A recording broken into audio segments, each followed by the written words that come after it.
pedaços que de mim caíram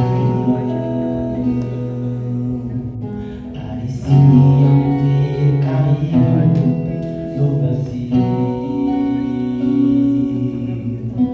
mas Deus ouviu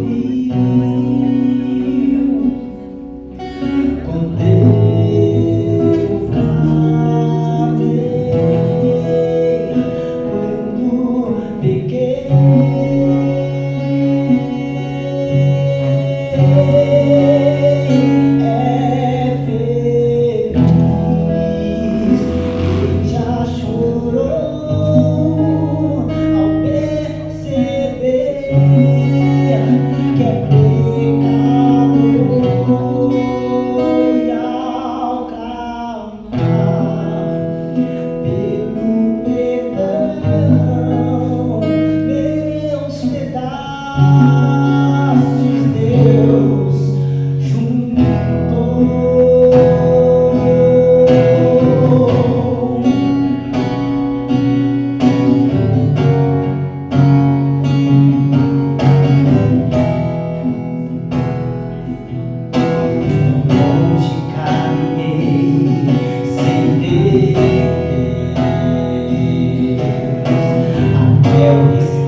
Já chorou ao perceber que é pecador.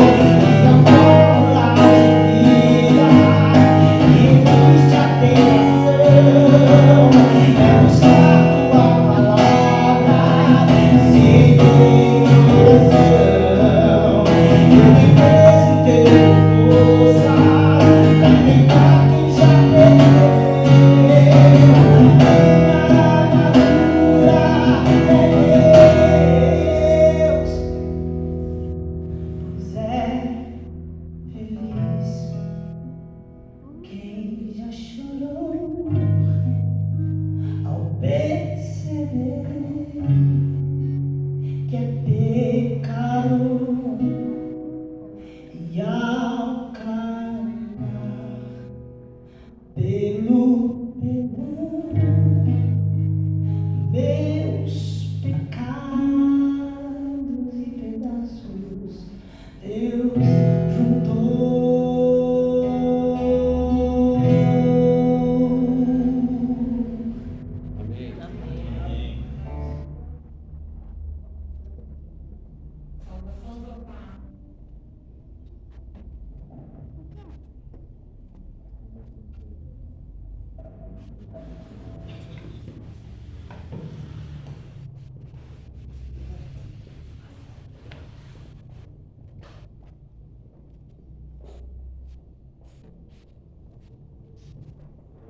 sábado?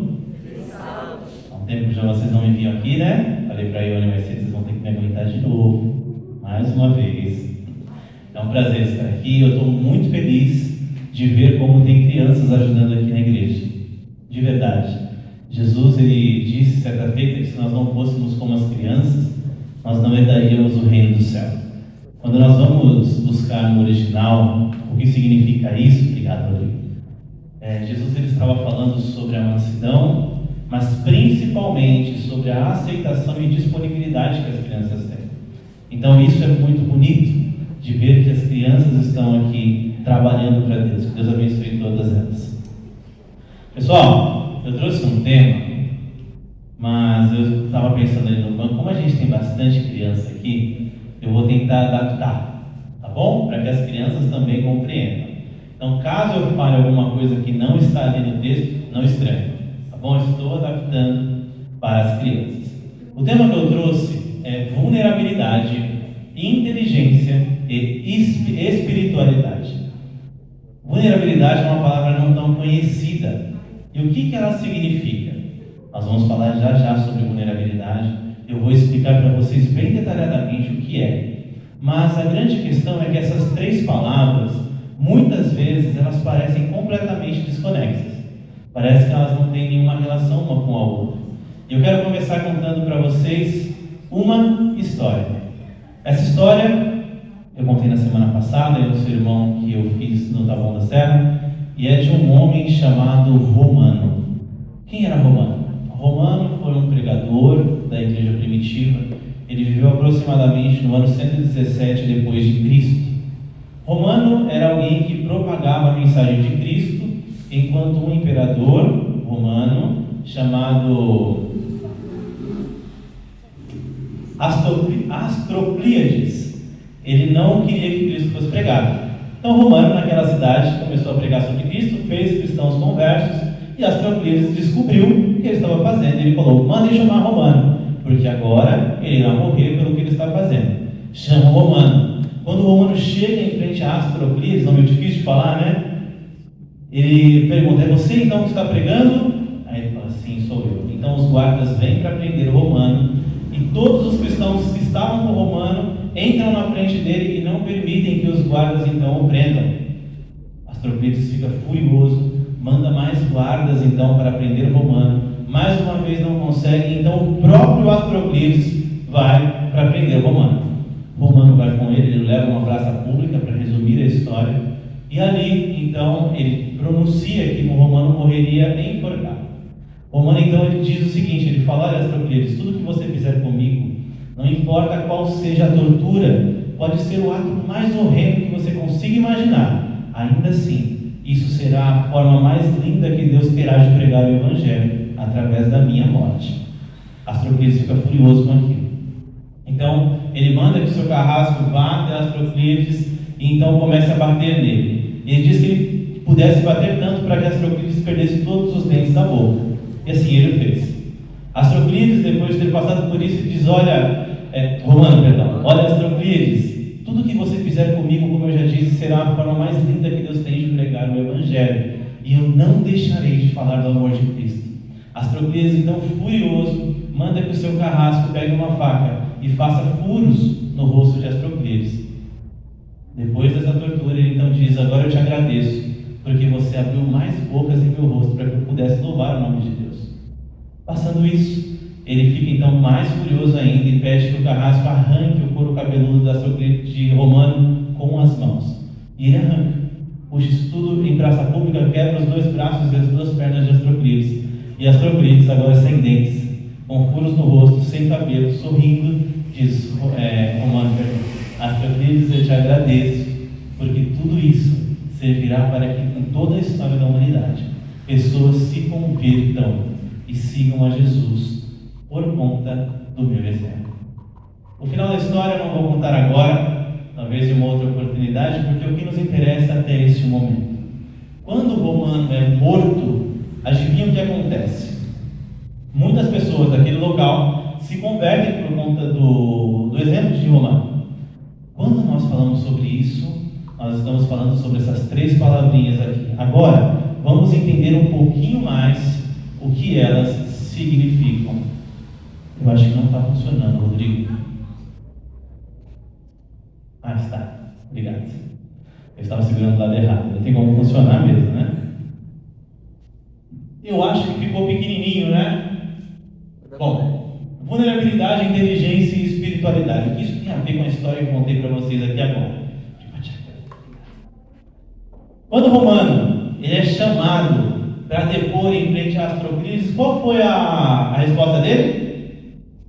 O que ele falou? Ele falou que tudo que Astroclides fizesse seria para a honra e glória de Deus. Quem aqui já teve uma situação muito difícil?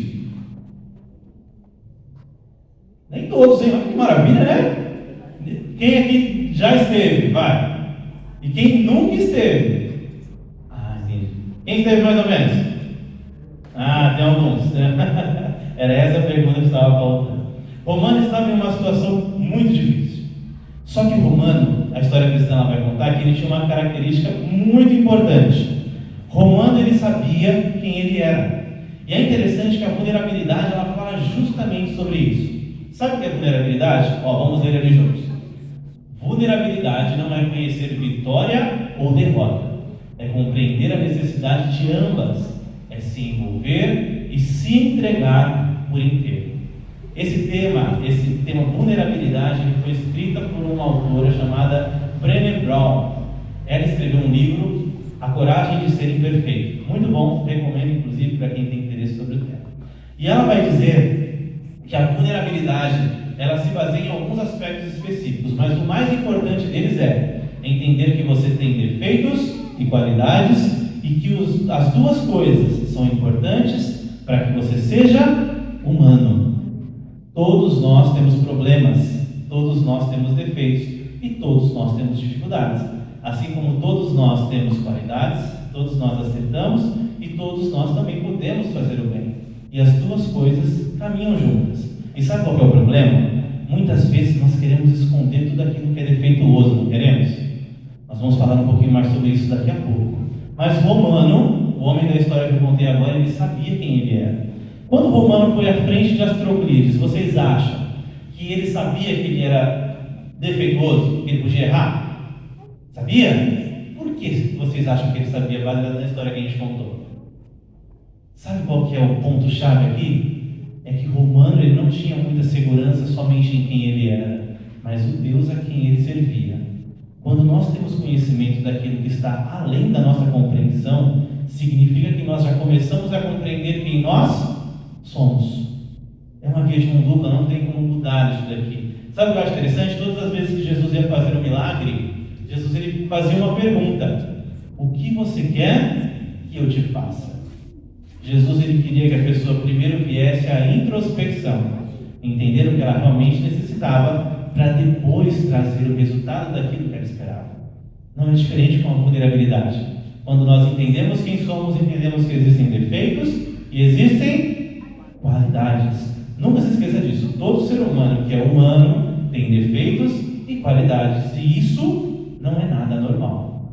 Todos nós somos assim, ok? Quando nós pensamos em vulnerabilidade, a primeira coisa que nos vem à mente é que nós somos vulneráveis, ou seja, temos problemas, mas que a condição de tentarmos esconder a vulnerabilidade, ela vem por um ponto, porque todos nós somos seres relacionais.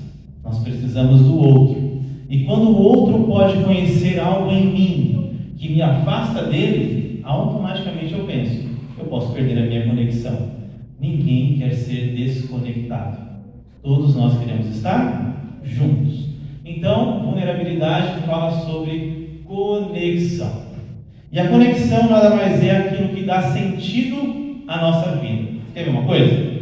Todas as vezes que Jesus estava aqui, Jesus ele fazia o bem o dia todo, não fazia? Curava, multiplicava as coisas, ele andava muito. E o que Jesus fazia à noite? Ele dormia? Orava. Jesus orava. Por quê? Porque ele precisava de conexão com Deus em primeiro lugar. Só que é interessante que Jesus, quando ele estava na cruz, ele fala uma coisa, ele fala o seguinte: o que ele fala? Quem lembra? Deus meu, por me abandonaste? No Getsemane, vocês lembram o que Jesus pediu? Passa de mim esse cálice. E um pouquinho antes, ele pede para os discípulos o quê? Orem comigo. Jesus precisava de conexão. Conexão com Deus e conexão com os discípulos. Quando nós pensamos em vulnerabilidade, ou seja, que somos vulneráveis, nós pensamos que nós precisamos de conexão. E é justamente disso que nós vamos falar. O porquê nós temos tanto medo de mostrar quem realmente nós somos. Olha o primeiro ponto que diz ali: vergonha e medo. Falamos sobre conexão, certo? Todos precisamos ser conectados. Um dos motivos que nós não demonstramos para os outros quem nós realmente somos é porque nós temos vergonha e medo. Vergonha do quê? Vergonha, em primeira instância, de mostrar que nós somos vulneráveis. E ao texto ali, que há algo sobre mim que, se outras pessoas souberem, ouvirem, fará que eu não mereça conexão. Quando eu imagino, então, que eu vou perder os vínculos que eu tanto necessito aqui, automaticamente eu sinto medo e eu sinto vergonha. São sentimentos comuns, mais uma vez. É um sentimento universal que pega todas as pessoas, o sentimento de que eu não sou bom o suficiente. Talvez eu não seja bom o suficiente para ter uma amizade tal. Talvez eu não seja bom o suficiente para tocar com a banda que muitas vezes me chama, ou para cantar. Não seja bom o suficiente para falar, não seja bom o suficiente para estar, não seja bom o suficiente simplesmente para ser. Quando, na verdade, esse sentimento vem por conta de medo. Medo de quebrar a conexão. Sabe qual é o pensamento que vem? E se eu for lá na frente fazer errado? E se ficar feio, não é verdade? E se der tudo errado? O que as pessoas vão pensar de mim? Vocês percebem o medo de conexão? De falta de conexão, perdão? Todos nós vivemos em função disso. A segunda coisa que tem aqui é senso de merecimento. O senso de merecimento significa que todos nós queremos ser benquistos. Todos nós queremos estar em uma posição onde as pessoas querem que a gente esteja. É muito bom estar em um lugar e as pessoas falam: olha, você é imprescindível aqui. Sem você isso aqui não funciona. Não é bom? Vamos ser sinceros, quem aqui acha que isso é bom? Ser benquisto em algum lugar é muito bom. Quando nós falamos em vulnerabilidade, nós estamos falando sobre uma ansiedade de ser benquistos em algum lugar. E mais uma vez entre o medo e a vergonha, quebrando isso em nós. Falando: olha, você não é bom o suficiente, então não se mostre. Só que aí tem um ponto. Não existe uma forma, quando nós falamos em sentimento, de você abafar o sentimento e deixar o outro bem à vista. Vou te dar um exemplo disso. Digamos, Cleiton, deixa eu dar como exemplo, Cleiton. Você gosta de tocar violão? Te traz felicidade? É bom tocar aqui na igreja? Digamos que a única forma do Cleiton se sentir feliz é estar tocando aqui na igreja, aqui na frente. Só que de repente, Cleiton, vem a vergonha e o medo. E aí o que você faz? Não, eu gosto muito. Eu sou muito feliz tocando ali na frente. E eu quero ter esse sentimento. Só que por vergonha e medo eu não toco. Aí o Cleiton não toca. É um direito dele. Tá? Dando vazão à vergonha e ao medo. Só que o Cleiton vai ser feliz? Mas você queria abafar a felicidade? A felicidade ou você queria ser feliz? Automaticamente você abafa junto. Por mais que você tire a vergonha, não, vou dar vazão à vergonha e ao medo para não errar. Então eu estou tirando o que eu não quero sentir. Automaticamente aquilo que eu quero sentir vai junto, porque estão conectadas as duas coisas. E aqui está um grande problema, o primeiro ponto que eu quero ressaltar. A teoria da vulnerabilidade, ela diz o seguinte: todos nós temos vergonha e medo, mas todos nós precisamos de coragem. Coragem para o quê? A coragem de ser imperfeito promove compaixão e compreensão de si mesmo e dos outros. Quando você tem coragem de mostrar para os outros que você tem defeitos, mas que ainda assim você é corajoso, automaticamente você desenvolve a compreensão de que eu não preciso ser perfeito. Eu posso ser imperfeito e ainda assim posso ser feliz.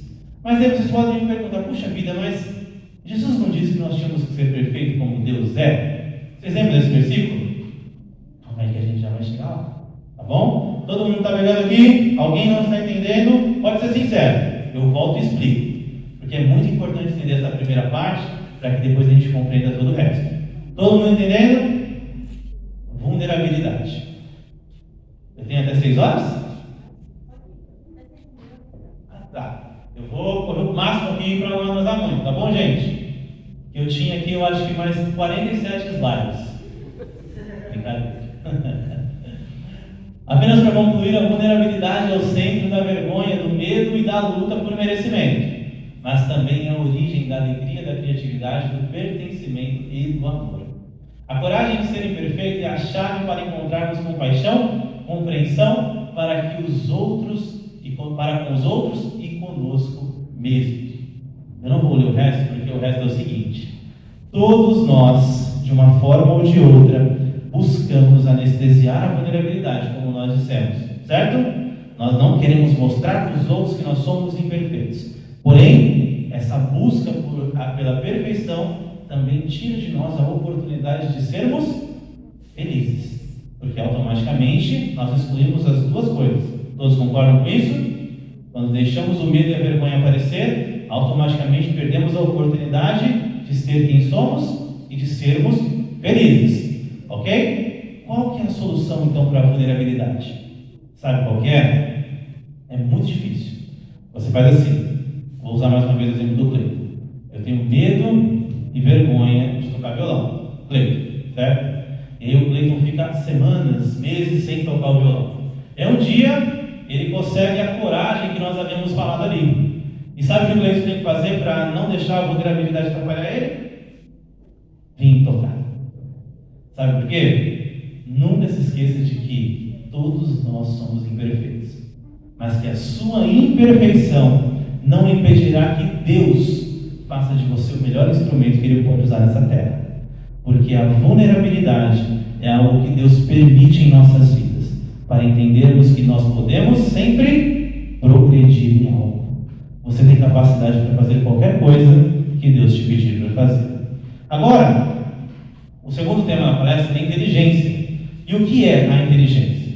A inteligência nada mais é, em termos técnicos, a capacidade multidimensional de resolver problemas baseado na aprendizagem através de mecanismos metacognitivos que é influenciado pela cultura. Para que tudo isso, né? É só falar que inteligência é a capacidade que você tem de resolver as coisas. Todos nós temos a capacidade de resolver algo, independente do que seja esse algo. Agora, quando nós falamos em inteligência, quantos aqui já ouviram falar em QI? Teste do QI. Quem já fez um teste de QI aqui? Quase todo mundo. Nunca fez um teste de QI? O que é um teste de QI? O teste de QI são perguntas que você responde, já previamente estruturadas. E quando você responde essas perguntas, ele analisa a quantidade de questões que você acertou e ele vai falar: olha, o seu QI é tal número. Para vocês terem uma ideia, Albert Einstein tinha um QI de 160. Um ser humano normal que eu digo é sem muito estudo, né? Muita intelectualidade, ele tem por volta de 40.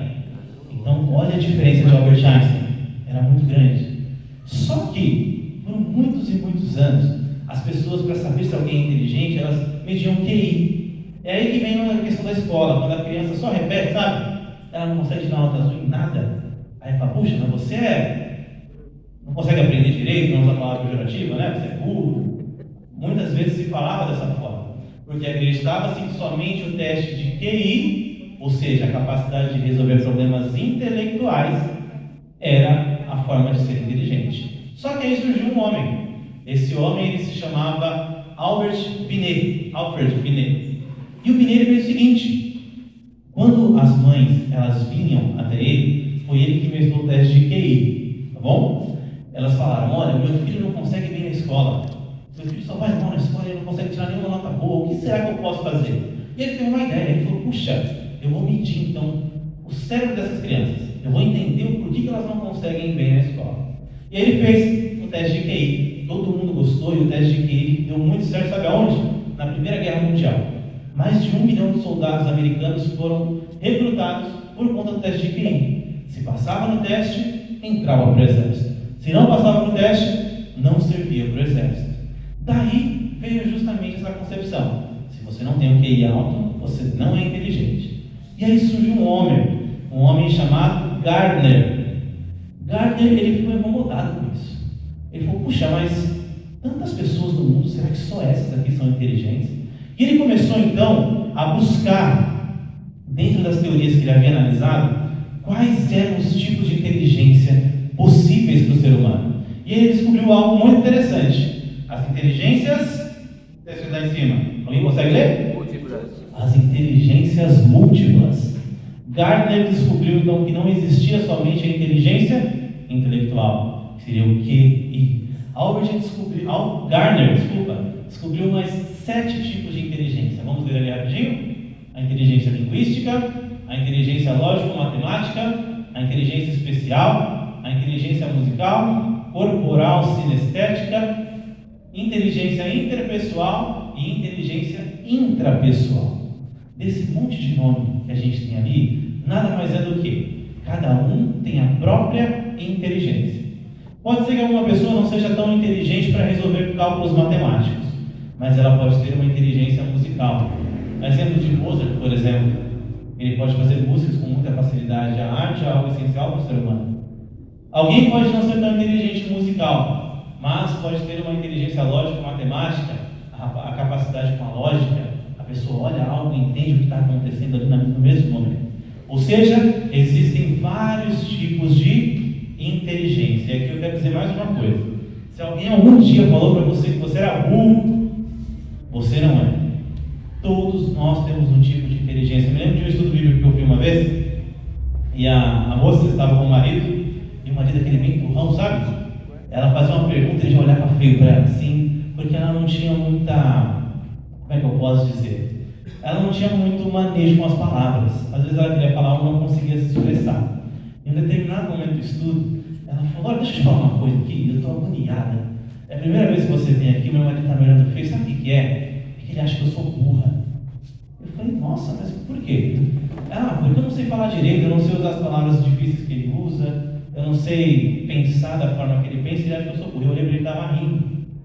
Aí eu expliquei um pouquinho das inteligências múltiplas, e eu falei, olha, você pode ficar tranquilo aqui, burra é quem não sabe isso aqui. Aí ele falou assim, aí eu falei, não, irmão, eu estou brincando, é só para você entender como ela se sente quando você fala assim. Isso porque todos nós temos algum tipo de inteligência. E todas as inteligências, elas são viáveis e importantes para o ser humano.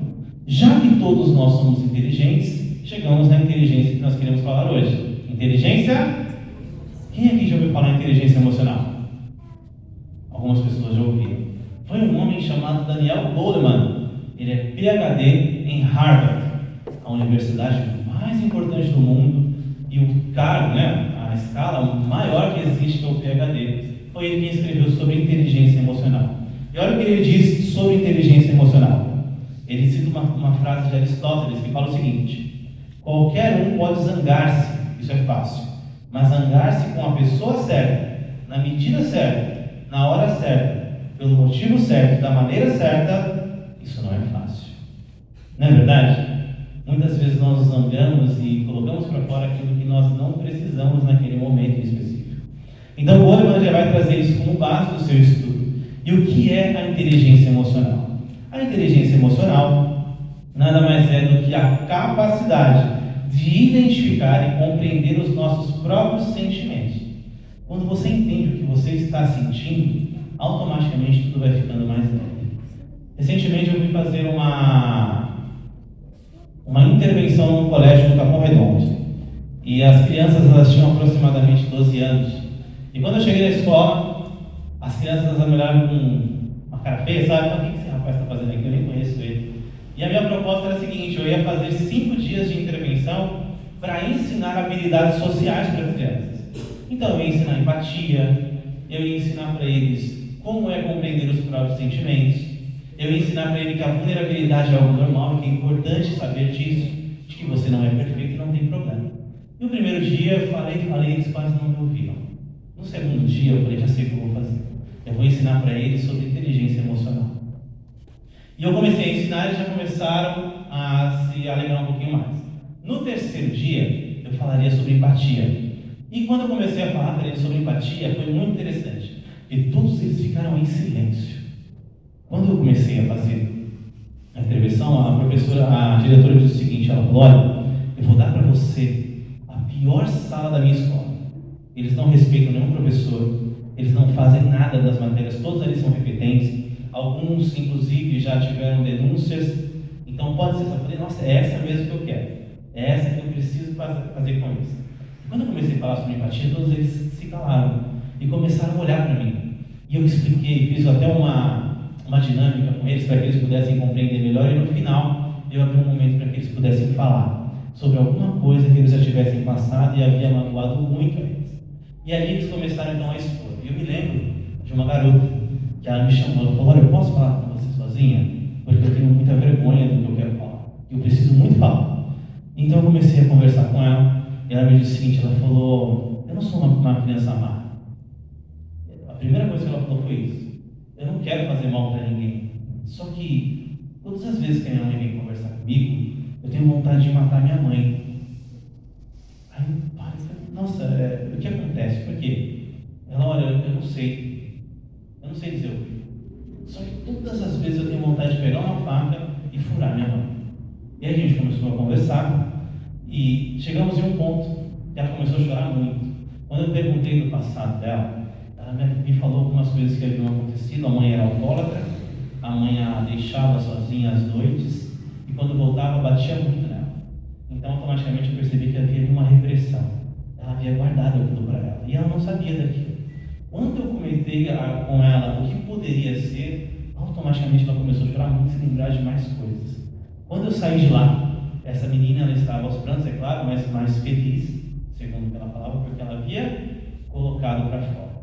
Finalizei todo o projeto e aí a professora no dia seguinte falou o seguinte, ela, olha, eu acho que está dando certo o que você está fazendo. Porque quando você saiu daqui, todas as crianças daquela sala foram para o banheiro e choraram juntas. Elas se abraçaram, elas falavam que amavam umas às outras e que elas nunca tinham encontrado alguém que elas pudessem contar. Eu fiquei muito feliz, é claro, com aquilo, mas sabe que isso me trouxe uma reflexão? Eram crianças de 13 anos que nunca haviam sido instruídas de que existe um mundo interior que elas precisam conhecer. Sabe o que é inteligência emocional? Inteligência emocional é você conhecer quem você é, por dentro. Não conhecer o seu físico, não conhecer aquilo que você gosta de fazer, mas conhecer os seus sentimentos. Quando nós falamos sobre emoção, é muito comum aquela frase, eu nasci assim, sou assim e vou morrer assim. Isso é verdade ou isso não é verdade? E o que vocês acham? Alguém pode mudar? Mesmo que seja natural da pessoa, é possível mudar? A teoria da inteligência emocional nos prova que sim. E aqui o Goleman vai trazer algo muito interessante. Ele fala o seguinte: temperamento não é destino. Aquilo que você é hoje não foi destinado para que você seja a vida toda. Você pode transformar quem você é. E olha que interessante o que ele fala. Alguns circuitos do nosso cérebro são maleáveis. A isso chamamos neuroplasticidade. Por esse motivo, sempre será possível alterar o comportamento ou uma ideologia já formada por nós. Sabe o que é neuroplasticidade? Vou explicar bem rapidinho. Seu cérebro ele tem 86 bilhões de neurônios. Cada neurônio, ele junta com o outro assim. Sabe como é que junta o neurônio? Digamos que eu estou aqui falando e eu falei para vocês o que é vulnerabilidade, certo? Vocês entenderam o que é vulnerabilidade. Eu posso garantir que pelo menos metade de vocês, quando eu falei um exemplo sobre vulnerabilidade, pode ter vindo na sua mente alguma coisa que você conecta com isso. Ah, então vulnerabilidade é isso? Já passei por algo parecido. Sabe o que aconteceu? Uma conexão neural. O neurônio que tinha a sua experiência com o neurônio que armazenou a informação que eu trouxe, ele fez assim, ó. Conectou. Sabe o que isso aqui faz? Ele faz você criar uma verdade. Todas as vezes que você ver agora uma situação de vulnerabilidade, você vai recorrer a esse neurônio que está ligado e vai pensar, ah, isso é vulnerabilidade. Caminho neural, se chama isso. Neuroplasticidade nada mais é do que você conectar outro neurônio nesses dois que já estão conectados. Eu entendi o que é vulnerabilidade, mas digamos que eu esteja falando a informação errada para vocês. E aí vocês encontram alguém que passa a informação certa. Estou passando a certa, viu? Tá tranquilo. Digamos que vocês encontrem alguém. Sabe o que vai acontecer? Se você tiver vulnerabilidade, que nós falamos, e coragem para mudar, outro neurônio vai se conectar nesse caminho neural aqui. E adivinha o que vai formar? Um neurônio diferente, uma ideia diferente, uma ideologia diferente, logo, um comportamento diferente. Então, a segunda coisa que eu quero dizer para vocês sobre inteligência é: se um dia você pensou que você nasceu assim, e você é assim, e você vai morrer assim, isso só vai acontecer se você realmente quiser isso. Porque se você quiser mudar, você consegue. Basta uma atitude diferente. Eu vou passar bem rapidinho, porque eu já passei do meu tempo aqui, só para falar bem rapidamente o que é a inteligência emocional para Goleman. Goleman diz que nós precisamos de autoconhecimento emocional, que é a capacidade de reconhecer as próprias emoções e sentimentos. A ausência do autoconhecimento emocional faz com que a gente fique à mercê de tudo que pode acontecer na nossa vida. Então você precisa conhecer os seus sentimentos. A segunda coisa que Goleman traz: controle emocional. Você só pode controlar os seus sentimentos se antes você souber que você tem eles. Entendendo que você tem sentimentos.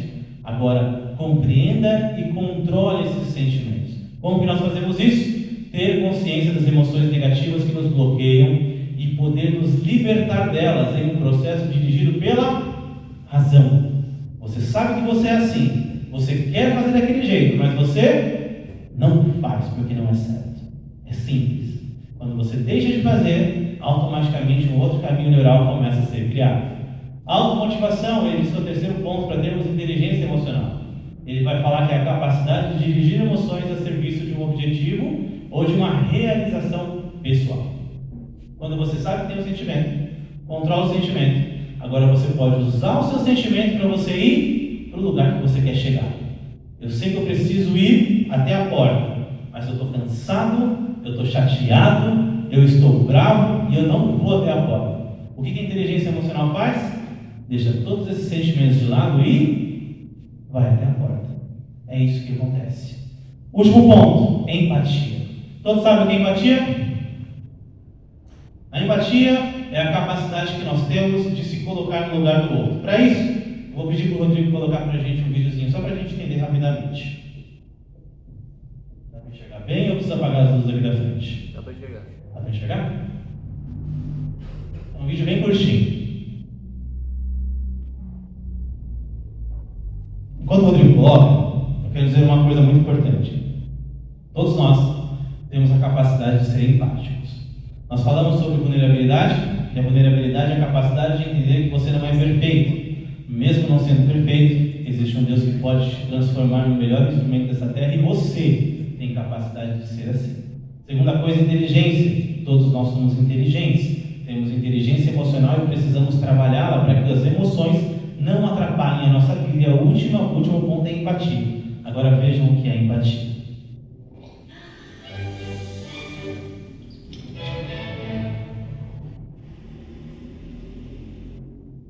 So what is empathy, and why is it very different than sympathy? Empathy. Todos conseguem ler? Ou eu preciso ler para você? Empathy drives Todos conseguem? action.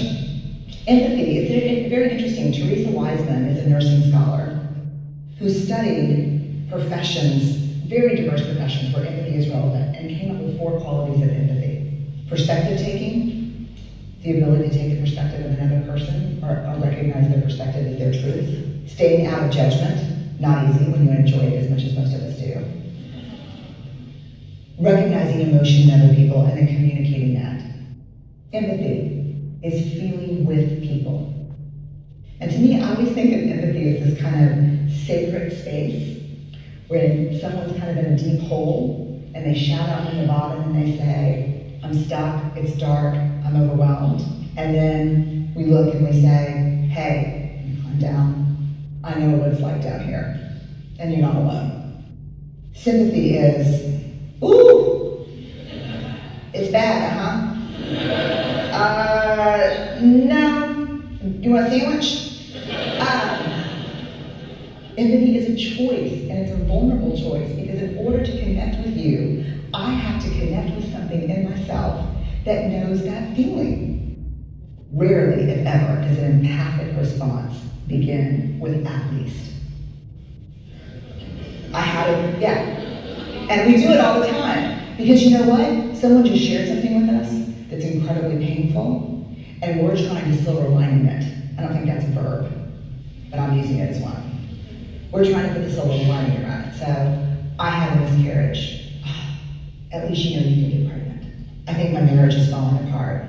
At least you have a marriage. John's getting kicked out of school. At least Sarah is an A student. But one of the things we do sometimes in the face of very difficult conversations is we try to make things better. If I share something with you that's very difficult, I'd rather you say, I don't even know what to say right now, I'm just so glad you told me. Because the truth is, rarely can a response make something better. What makes something better is connection. Vocês perceberam que ela falou duas palavrinhas ali que nós citamos aqui: vulnerável e conexão. Aparecia a trilha sonora, né? Vulnerável e conexão. Todos nós, entendam uma coisa. Você entendeu que você é vulnerável? Entendeu? Que você é imperfeito? Entendeu que você não consegue ser perfeito? Agora entenda uma coisa: o outro também não consegue. Então para de cobrar os outros por aquilo que você espera deles. Cada pessoa faz o melhor que tem, nas condições que tem, enquanto estiver aqui e puder fazer o melhor que pode fazer. Entenda isso. E caso a pessoa não esteja fazendo, entenda outra coisa: ela precisa da sua ajuda. Porque se você está enxergando isso, a última coisa que ela precisa é do seu julgamento. E a primeira coisa que ela precisa é do seu apoio. Dela sentir que tem alguém do lado dela. Sabe de onde vem a palavra, a origem, né? Da palavra sustentar? Suportar, perdão. Às vezes a gente fala, não suporta essa pessoa. Na verdade, suportar não é muito bem o sentido que a gente entende. Suportar é como se fosse uma mesinha que você coloca do lado de uma pessoa que não consegue ficar em pé. E ela se apoia naquela mesa e tudo que ela tem para ficar em pé é aquela mesa. Sabe o que Jesus mandou você fazer? Suportar as pessoas. E sabe o que a gente menos faz? É suportar as pessoas. Porque quando a gente vê alguém triste, a primeira coisa que a gente faz é julgar. Olha lá, não está fazendo nada certo. Olha lá, se fosse eu estava fazendo melhor. Ah, se fosse eu fazendo, com certeza estava melhor. É o que a gente mais ouve. E a vulnerabilidade, a inteligência emocional mostram para nós de que nós somos capazes de mudar quem somos e que não somos perfeitos. Mas também mostram que o outro também não é perfeito. E que nós devemos ter empatia e nos colocar no lugar daquele que está sofrendo. Ok? Tudo bem até aqui? Estamos finalizando. E o último tema: espiritualidade. Quando nós pensamos em espiritualidade, vou ser sincero com vocês, a primeira palavra que me vem à mente, uma imagem, é igreja. Porque igreja é um pedacinho do céu na terra, não é? É? É, né? É para ser, pelo menos. Certo? Pelo menos foi o que Deus instituiu. Jesus falou que nós seríamos a igreja, que nós ajudaríamos as pessoas quando elas precisassem. Jesus falou que nós seríamos a igreja e que nós daríamos um cobertor a quem precisa. E que nós seríamos a igreja, que nós daríamos comida. E que nós visitaríamos os presos. E que nós seríamos empáticos. Entenderíamos as pessoas. Daqui a pouco a gente finaliza isso. Qual que é a diferença entre a espiritualidade e religiosidade? Quando nós falamos em um mundo espiritual, e agora eu citei que a palavra espiritual, a primeira coisa que nos remete à igreja, automaticamente nós pensamos que espiritualidade é o que nós fazemos aonde? Na igreja. Então eu estou indo para a igreja, eu faço as coisas da igreja e eu sou alguém espiritual. É a primeira coisa que a gente pensa, certo? Mas existe uma outra palavra: religiosidade. De onde que vem a palavra religião? Religião vem do latim religare, que significa unir. Paulo ele vai falar congregai-vos, certo? Então, o que é religião? É se unir aonde? Na igreja. E a reunião precisa de pessoas que comandem para que dê certo? Precisa de alguém que fale, precisa de alguém que toque? Precisa, não precisa? Então, fazer as coisas da igreja é religião ou espiritualidade? Religião. E o que é espiritualidade, então? Oi? Está no meio da religião, será? Ou será que a religião está no meio da espiritualidade? E aí?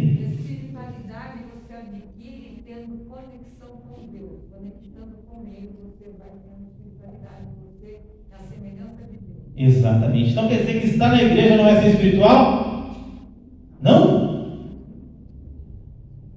É ou não é?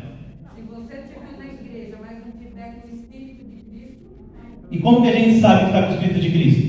você estando em comunhão com Deus constantemente. Mas tem como a gente demonstrar isso para outra pessoa? Porque é comunhão individual. Como que a gente demonstra? Isso aí é individual você com Deus.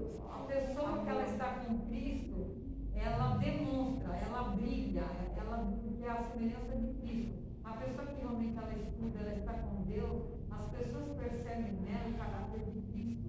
Isso é uma coisa muito interessante, olha. Eu vou contar uma história que não estava no cronograma, mas eu vou falar. Essa história não foi eu que presenciei, foi o Valdo, né, mas eu vou trazer aqui com a licença dele. Uma vez, lá em Maceió, o Valdo disse que tinha um rapaz que ele chegou para pregar em Maceió, na igreja adventista, e ele levava milhares de pessoas para a igreja, as igrejas lotavam. E uma irmã de Maceió ficou muito curiosa para entender o que estava acontecendo. Segundo o Valdo, era uma irmã muito espiritual, uma irmã que buscava muito a Deus, fazia jejuns, vigílias sozinha, passava noites e noites lendo o Espírito de profecia, porque ela realmente tinha sede de Deus. E ela decidiu ir a um dos cultos. E o primeiro culto que ela foi, ela falou que realmente tinha muita gente, ela não conseguiu entrar na igreja, ela ficou ouvindo de fora. E ela achou estranho algumas coisas. Ela falou, puxa, esse homem realmente fala muito bem. E dá para perceber que ele tem uma luz muito forte. Todas as pessoas conversavam com ela, nossa, olha que homem incrível, olha como ele fala, olha como nós sentimos Deus na fala dele. E ela foi embora, orou a Deus, falou, Senhor, talvez seja impressão minha, mas se há algo diferente, me mostra, por favor. E ela sentiu que ela deveria ir muito cedo para a igreja no outro dia, para ver a pregação dele. E ela sentou no primeiro banco. Quando ela sentou no primeiro banco da igreja, todas as pessoas ali, muitas já haviam aceitado a Cristo, seriam batizadas, e com certeza é algo muito bom, certo? Uma pessoa que converte outras é alguém espiritual. Vocês concordam? Para estar ali na linha de frente, falar de Deus, e as pessoas sentirem Deus, precisa ter espiritualidade. Concordam? Quando ela sentou no primeiro banco, o homem começou a falar. E ela, muito atenta, disse que em determinado momento ele estava à frente e ele disse: e vocês, irmãos, quando estão aqui na igreja, vocês precisam entender que Cristo é o centro de todas as coisas. Porque um dia, quando eu estava lá no Éden, e ela parou. Aí ela se levantou e ela falou: sai daí, porque eu já sei quem você é. Está repreendido em nome de Jesus. Ele caiu no chão, começou a se debater, e aquele homem estava possuído por um demônio. Falando de Deus, convertendo milhares de pessoas. Quando ele disse que ele estava no Éden, quem estava no Éden, irmãos? Satanás. Aí eu volto à pergunta: como nós podemos saber se alguém realmente é espiritual? O mais importante, como nós podemos ser espirituais? Porque muitas vezes aparentamos ser algo e somos algo completamente diferente daqui. A espiritualidade, nós vamos dividir ela aqui em 4 pontos básicos, é claro, é muito mais complexo do que isso, nós vamos entendê-los rapidamente. A espiritualidade, ela começa com o conhecimento de que existe uma realidade espiritual. Se nós não entendermos e não acreditarmos que existe uma realidade além da nossa, não adianta nada do que você faça parar de você ser uma pessoa espiritual. Porque o conhecimento da realidade de um mundo espiritual nos leva a uma proximidade maior e uma vontade de conhecimento dessa realidade. Automaticamente, isso nos leva para mais próximo daquele que está nessa realidade, que é Deus. Primeiro ponto. Segundo ponto, a aceitação dessa nova realidade. Então eu compreendo que existe uma realidade espiritual. Essa realidade espiritual está dentro da Bíblia, que é a palavra de Deus. Agora eu aceito, porque Jesus vai falar que aquele que me segue, tome a sua cruz e me siga. Eu coloquei um texto aqui no primeiro, dizendo o seguinte, Filipenses 3,8: pela excelência do conhecimento de Cristo Jesus, o meu Senhor, Paulo vai dizer que foi transformado. Então Paulo foi transformado em primeira instância pelo conhecimento de quem Jesus era. Ele sabia que Jesus existia e estava lá. Da aceitação eu coloquei Filipenses 3,7, olha o que diz: mas o que era para mim ganho, reputei-o perda por Cristo. Dá uma pausa aqui. Talvez às vezes a gente não compreenda o que é o mundo espiritual, mas muitas vezes o mundo espiritual vai tirar tudo que você tem aqui nesse mundo. Quantos aqui estão dispostos a isso? A perder tudo que tem aqui pelo céu? Não estou dizendo se vai fazer, mas está disposto. Quem quer fazer isso? Tem uma questão aqui, por que a gente quer fazer isso? É bom perder as coisas? Não é bom. E por que a gente quer perder se precisar?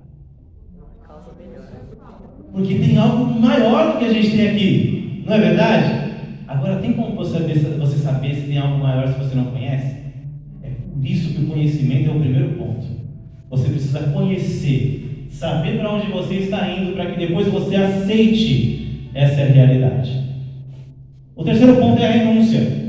E o que é a renúncia? A renúncia nada mais é do que a sequência do que nós falamos da aceitação. Eu entendo que existe, eu aceito aquilo que eu entendo, e agora eu renuncio o que me tira disso. Esse é o processo.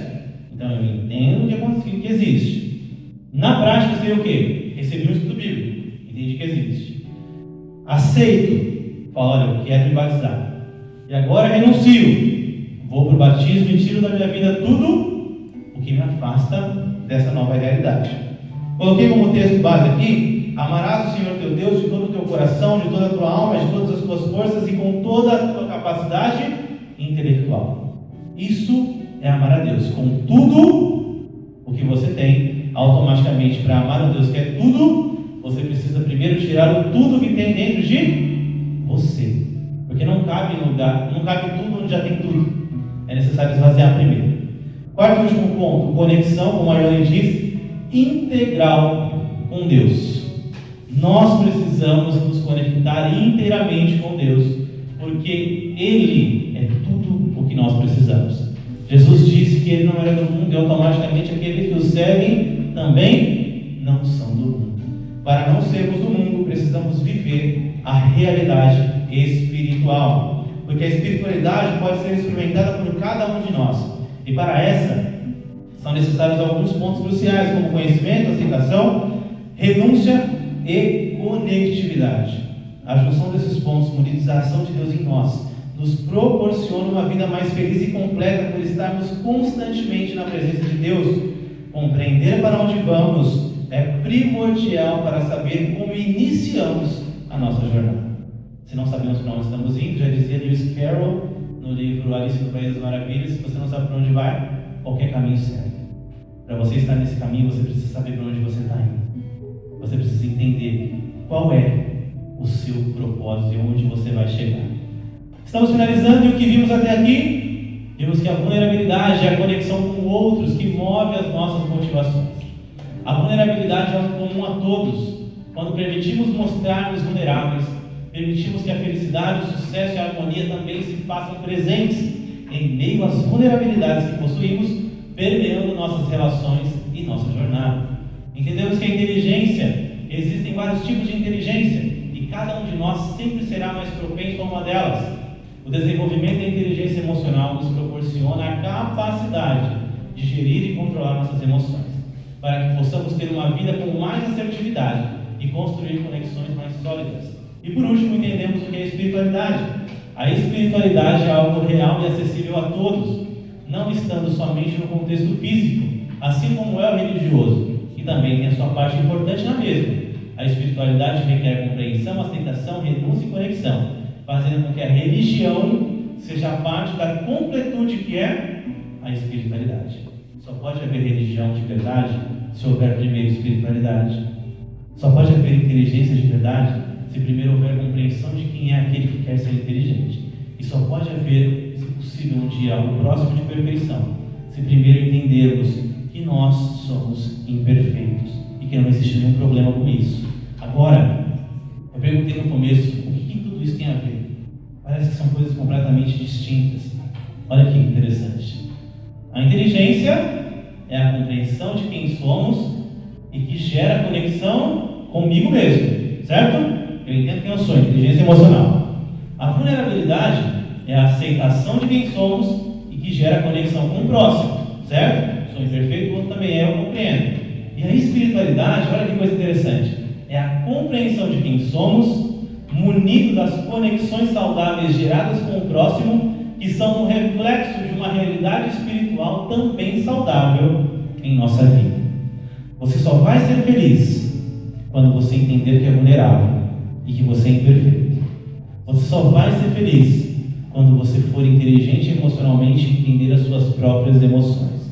Mas se você só vai ser inteligente e vulnerável se você, em primeiro lugar, estiver com aquele que te criou e te deu a oportunidade de um dia ser feliz nessa terra.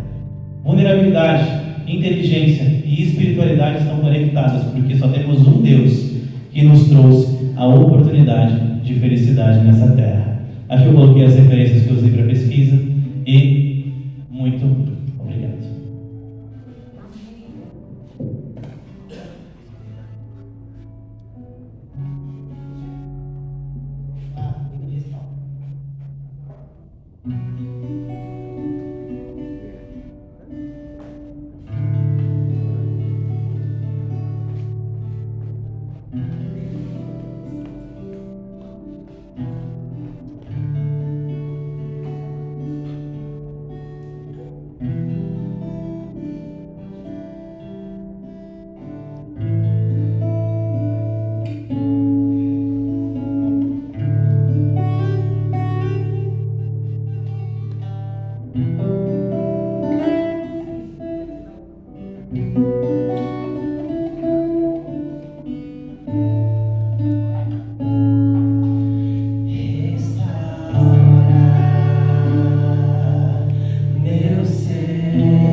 sabemos que este mundo triste, este mundo que muitas vezes nos deixa presos, que nos tira a visão do céu, ele acaba com a nossa saúde emocional. Nós tivemos aqui, Pai, uma série de palestras onde nós trouxemos informações sobre o que é a vida nas emoções, sobre o que é essa inteligência, como gerir todas as coisas. Mas, Pai, nada disso será possível se o Senhor não estiver no comando de tudo. Então pedimos encarecidamente: restaura quem somos, restaura o nosso ser, restaura a nossa vontade de viver, restaura o nosso coração, para que possamos agora inteiramente entendermos que ser vulneráveis não é um problema, ter a inteligência não é a solução, mas ser espiritualmente saudáveis é o que nos levará a uma vida feliz de verdade.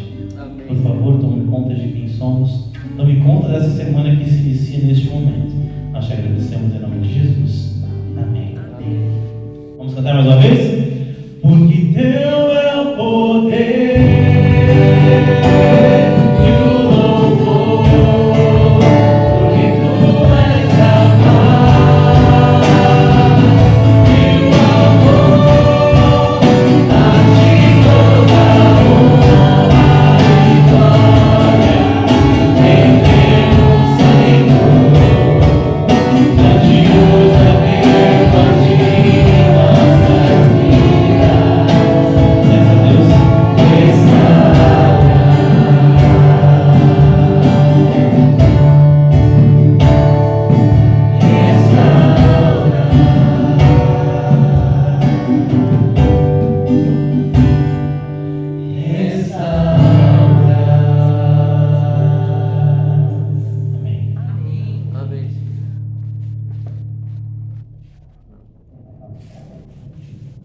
Obrigada, Raulzinho, maravilhoso. Esse menino, eu sou fã desse menino, ele fala muito bem, é uma bênção, né? Fala sério, muito.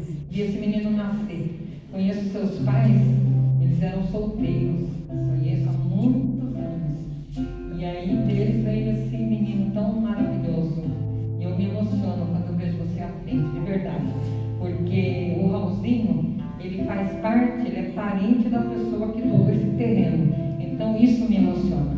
Então a sementinha foi plantada e está aqui a família. Parabéns, Raul. Parabéns, Sandro, Vitinho, seus netinhos, a Nora. Parabéns. Deus que abençoe muito vocês. E vocês continuem sendo uma luz aqui em Calcaia. Tá bom? E deve falar alguma coisa? Eu gostaria também de dizer para vocês não esquecerem de vir sábado que vem no JA às 17 horas, tá? A gente vai ter brinde para as mamães, vai ser uma programação toda especial. E não percam o programa de sábado que vem. E aqui, ó, olha aí, tem até brinde, né, Raul? Maravilhoso. Amém. É bênção, né, Raul? Ele aceita o chamado de Deus e automaticamente as bênçãos chegam, né? Saudação já está para ele. Amém. Neste momento para a saída, o hino permaneça em mim. Quem quiser ir na viagem, me procure, tá? Viajar, terra dele.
Venha ao Senhor e nos dar.